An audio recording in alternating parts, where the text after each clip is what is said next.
Attention mga SSS pensioners, tatlo na importanteng paraan, importanteng bagay pwede nyong gawin para ang inyong pensyon ay tuloy-tuloy at hindi mapuputol. At alam nyo ba, last deadline na ito ngayong June 30. Yan ang ating pag-uusapan sa episode na ito. Hello mga ka-vlogs! Welcome sa ating YouTube channel at welcome po sa ating official Facebook page. Saan ka man nanonood, kumusta? Well, meron po tayong tatlong paraan, tatlong importanteng bagay para po makaiwas na ang inyong pensyon hindi mapuputol. Especially sa ating mga pensionado during their birth month o buwan ng kapanganakan. So katulad nito, nasa buwan tayo ng June. Kung kayo po ay birth month o magdiriwang kayo ng birthday sa buwan na ito, no? Whatever kung anong petsa from June 1 hanggang June 30, tapos yung edad nyo po ay 80 years old pataas, kayo po ay required na mag-comply ng Annual Confirmation of Pensioners or SSS AKOP. So ulitin ko, kung magbe-birthday kayo sa buwan na ito ng June at ang edad 80 years old pataas, dapat kayo mag-comply ng AKOP. Ayon ito sa Circular Number 2023-013, no, na every birth month po kailangan mag-comply ng AKOP. So tatlo na paraan, no, ang binibigay ni SSS, tatlong importanteng paraan ang pwede nyong pagpipilian para po hindi maputol ang inyong pensyon. Tatlong paraan na ito ay sa pagpapaakop. Una, yung tinatawag natin na walk-in.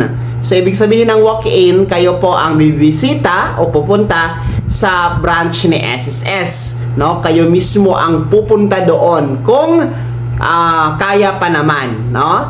And then pwede din po tayo magpa-walk-in para sa mga pensionadong bedridden, no? Mga may sakit, pwede po kayo magpasuyo sa inyong mga authorized representative, gaya ng anak, pamangkin, no? Asawa, no? Magpadala lamang kayo ng authorization letter.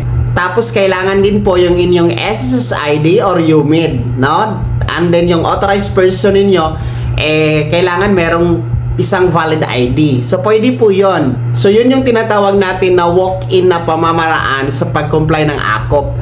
Pangalawa na importanteng paraan, yung tinatawag natin na video conference. Well, ang video conference naman mga ka-vlogs ay online ito. So ibig sabihin, hindi nyo na kailangan pumunta sa branch ni SSS. No, gamit lamang ang inyong cellphone, pwedeng mag-video conference.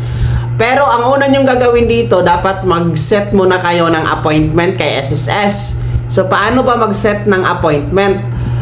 Punta kayo, mag-login kayo sa inyong My SSS account sa inyong cellphone para makapag-set kayo ng online appointment para ma-set yung confirmed schedule para sa video conference. Well, ang pangatlo na importanteng paraan sa pag-comply ng AKOP ay ang tinatawag natin na facial authentication. So, sa pamamagitan ng facial authentication, scan lang yung mukha mo, no?